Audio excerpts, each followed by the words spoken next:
Bonsoir à toutes et à tous. C'est un plaisir d'être avec vous pour votre journal de ce lundi 16 juin. Voici les titres que nous allons développer. Chaque année, près de 10 000 personnes pénètrent dans la vallée de la Fatawa. Et après l'accident d'hier qui a coûté la vie à un guide de randonnée durant une session de canyoning, la question de la sécurité se pose forcément.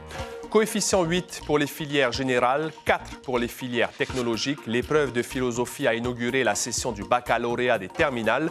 Au Fénois, plus de 3 000 élèves passent les examens cette année. Harcèlement, problèmes personnels, les adolescents ne sont pas épargnés par les pensées suicidaires. L'année dernière, il y a eu 22 tentatives de suicide dans les établissements scolaires, dont 4 qui ont abouti. Cette année, c'est 2 fois moins.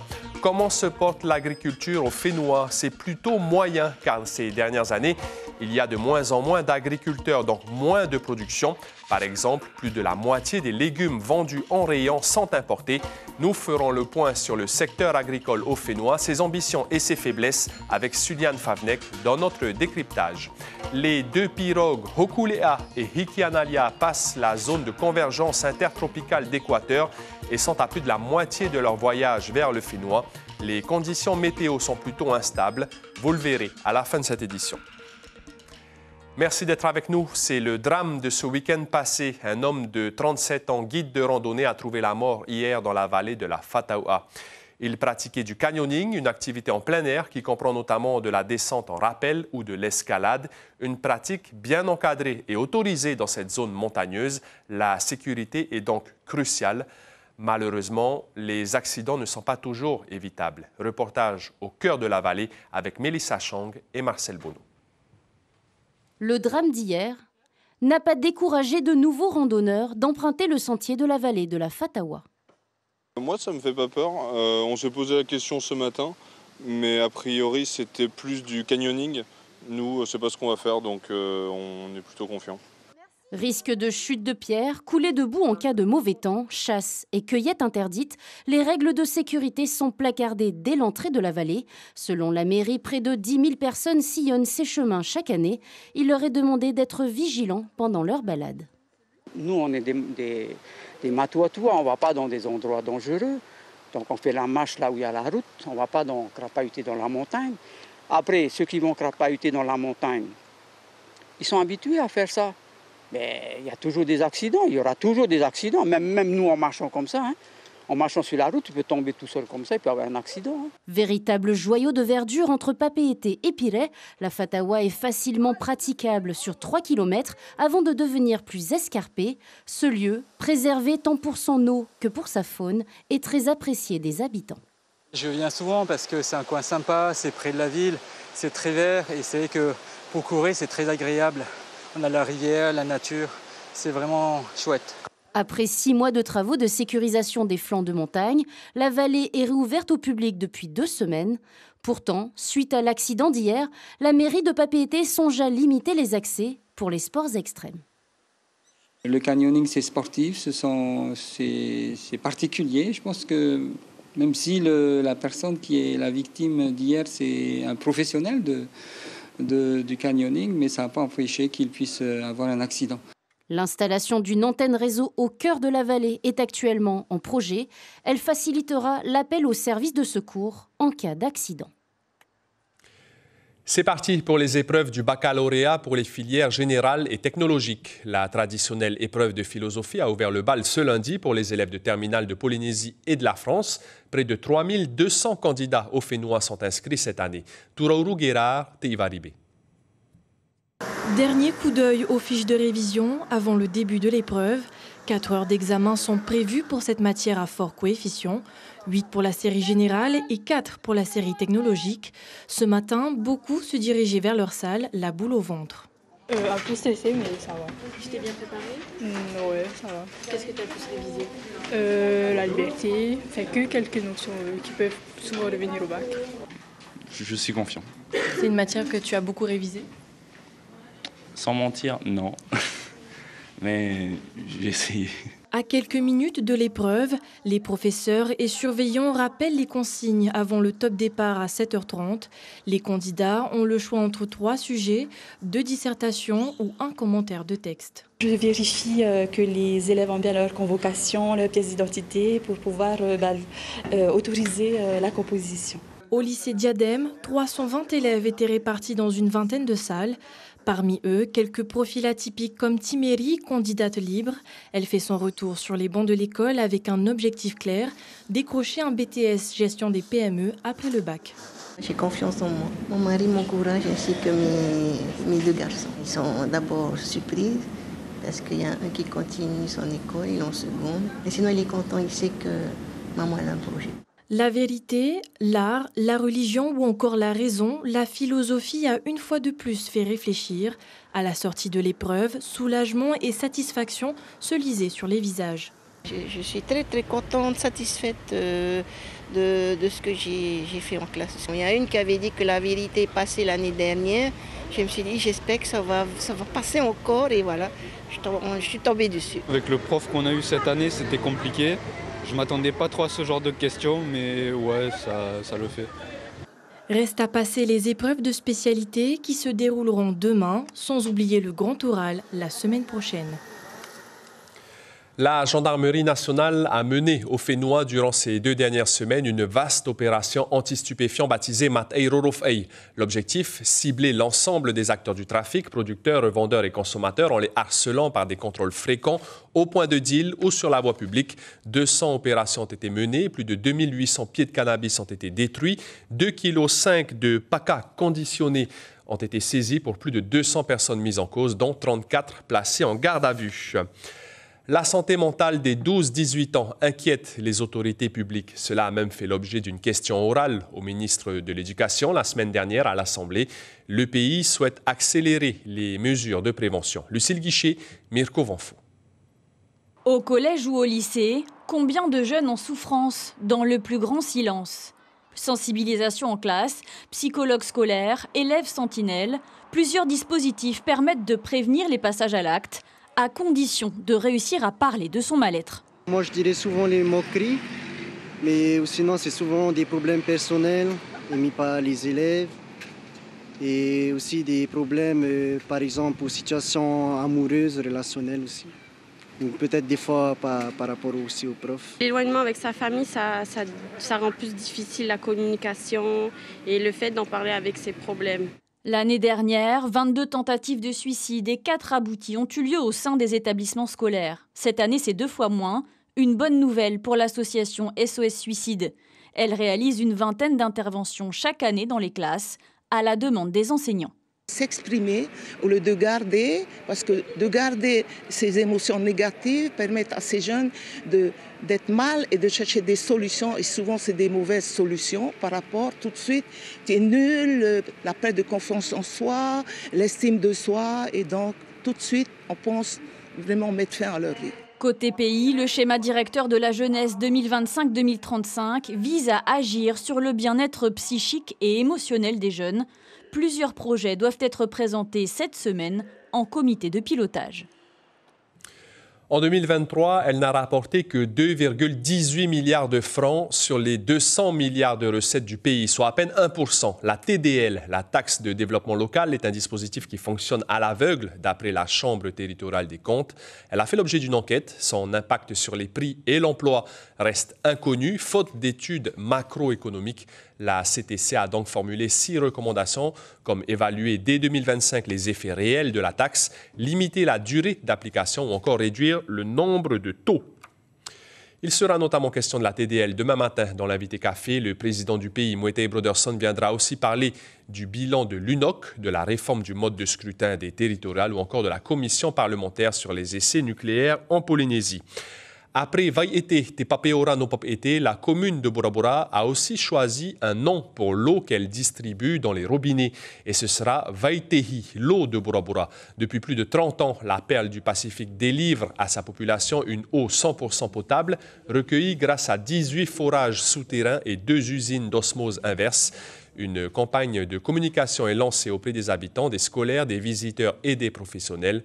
Objectif, promouvoir la consommation de Veitehi, l'eau de Bora Bora. Écoutez le maire de l'île, Gaston Tongsang, au micro de Tamatea Terorotua. L'eau est vitale pour la population. C'est une denrée rare quand même, parce que bon, on n'a pas de grosses rivières comme à Tahiti ou ailleurs. Donc il faut l'utiliser avec beaucoup de précautions et beaucoup de respect aussi vis-à-vis de ce service public. Donc c'est pour ça il est bon de rappeler aussi aux consommateurs, à la population, la valeur de l'eau dans sa vie et dans la vie de tous les jours. Et même, je dirais même que si on n'avait pas réglé ce problème d'eau il y a 30 ans, Bora Bora n'aurait pas connu un tel développement économique. Je pense que c'est l'élément déclencheur d'un développement économique. C'est un message que je voudrais adresser à l'ensemble des Tawana. Dans la continuité des journées nationales de l'agriculture qui se sont tenues du 6 au 9 juin dans l'Hexagone, on parle ce soir du secteur agricole au Fénois.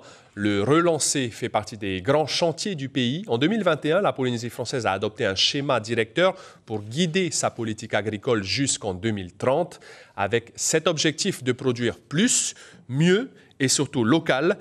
Avec nous en plateau, Suliane Favnek. Bonsoir Suliane, vous avez dressé un état des lieux et obtenu quelques chiffres. Oui, tout à fait, Maroki. Alors des chiffres qui montrent que l'agriculture est en recul au Fénois. Alors il y a à peu près 4000 exploitations agricoles sur 10 200 hectares cultivés. Donc c'est seulement 0,8% du territoire, ce qui est peu. Il y a à peu près 9 500 emplois. C'est quasiment 2 fois moins qu'il y a une dizaine d'années et qui sont principalement dans le copra, le maraîchage ou encore la viande. Alors si on regarde un petit peu plus près ce que produit le plus la Polynésie, évidemment, sans surprise, c'est le copra. Ensuite, le maraîchage, c'est-à-dire fruits et légumes, la viande, et vient ensuite, par exemple, les crevettes ou encore la vanille marocaine. Alors, cette production, Suliane, ne permet malheureusement pas à la Polynésie d'être autonome, car elle dépend toujours trop largement des importations. Oui, c'est très clair, la Polynésie n'est pas autonome. Si elle arrive à produire 70% des fruits consommés localement, ce n'est pas du tout le cas pour les légumes. On est à moins de 50%.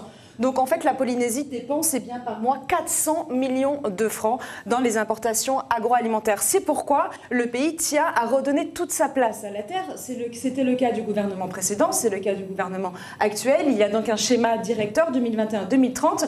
Qu'est-ce qu'il dit ? Il mise sur plus de 40% de production locale, mais aussi augmenter les hectares cultivés, bien sûr, créer de l'emploi et miser sur l'agriculture biologique. Mais comment, Suliane, le pays compte-t-il y parvenir ? Alors, il y a plusieurs leviers, Maroki. Le premier levier, évidemment, c'est important, c'est former la jeunesse. C'est aussi prioriser la culture vivrière, c'est-à-dire que chaque commune puisse produire pour ses habitants. Et puis, moderniser les infrastructures. Pourquoi c'est crucial ? C'est comme ça qu'on arrivera à réduire les importations ou encore à relancer, et c'est important, l'économie et l'emploi. Donc, vous l'aurez compris, Maroki, la production locale est essentielle si on veut aller vers une souveraineté alimentaire. Merci beaucoup, Suliane Favnek, pour toutes ces précisions sur la politique agricole du Fénois. Un nouveau site Internet pour l'Académie tahitienne. La plateforme a été entièrement repensée et enrichie, développée en partenariat avec l'Université de la Polynésie française et Tahiti Ingénierie, une société informatique. Après celui de 2013, supprimé en 2023, le nouveau site web bilingue de l'Académie se veut plus moderne, accessible et interactif. Il propose de nombreuses nouveautés, notamment une rubrique dédiée aux newsletters. Emmanuel Nauta, directeur de l'Académie tahitienne, nous en parle au micro de Teiva Ribi. Sur le site, vous avez constaté ce matin, il y a une fonctionnalité qui vous permet, en cliquant dessus, d'entendre le son, comment la prononciation, est-ce que c'est OTI, est-ce que c'est OTI, etc. Mais également, il y a des photos qui sont associées à certains produits. Et j'ajouterai aussi une innovation que j'ai oublié de dire, c'est aujourd'hui, on peut avoir la version intégrale en tahitien du site ou en français. Et on peut passer de l'un à l'autre en fonction de la rubrique qu'on a ouverte. Le 3e salon de l'art du tressage et de la gravure a ouvert ses portes aujourd'hui, et cela jusqu'au 22 juin dans le hall de l'Assemblée de Polynésie, avec pour thème cette année le tressage miniature. Finesse et précision du geste sont donc recherchées. Seule l'île de Rimatara est représentée. Les artisans doivent proposer en concours des pièces avec un tressage de 2 mm selon les méthodes ancestrales, ce qui demande un travail long et minutieux. Yaera Tamarino, présidente du comité organisateur de l'archipel des Australes, nous en dit plus au micro de Lucille Guichet et Mirko Vanfou. On a voulu miniaturiser le tressage. Au fait, c'est tout simplement des tressages très très fins de 2 mm.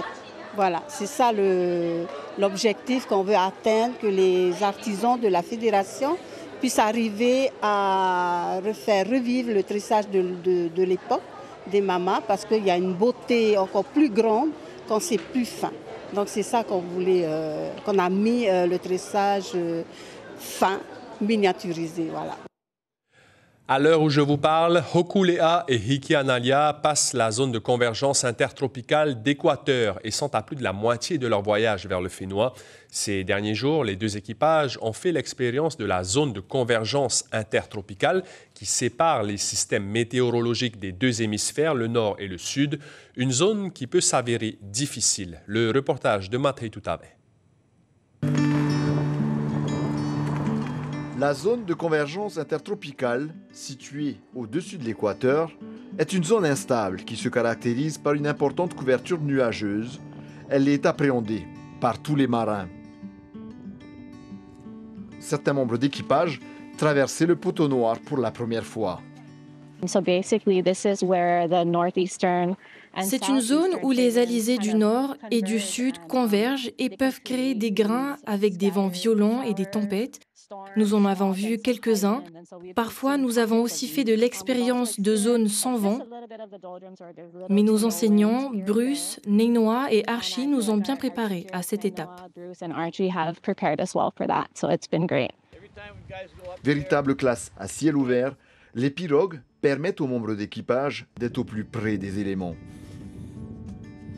Le succès de notre voyage dépend de notre capacité à savoir où on se trouve, de notre situation et de tout ce qui peut se passer à bord de cette pirogue.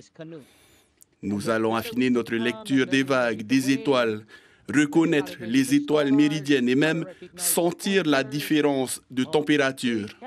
Et à un moment donné, même votre odorat, vous allez pouvoir sentir l'odeur de la terre. Vous allez la sentir. Le passage de l'équateur, le Pito Oatea, revêt aussi un aspect hautement spirituel. À chacun de leurs passages, les équipages polynésiens prennent le temps de le célébrer par une cérémonie spécifique. Dans les prochains jours, les équipages devraient sentir des alizés plus stables et favorables à leur arrivée dans nos îles.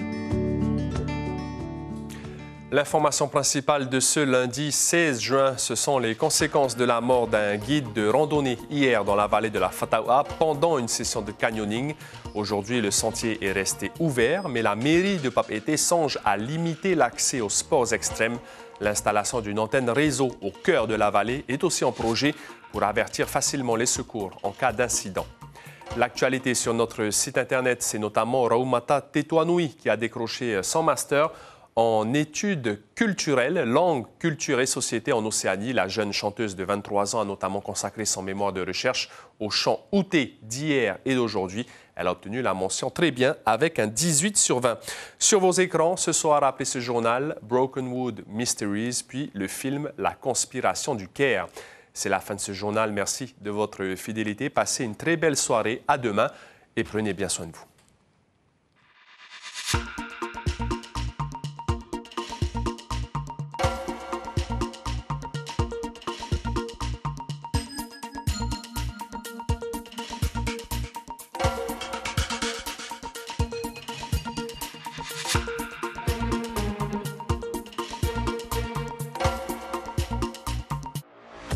Retrouvez toute l'info sur WhatsApp en scannant notre QR code.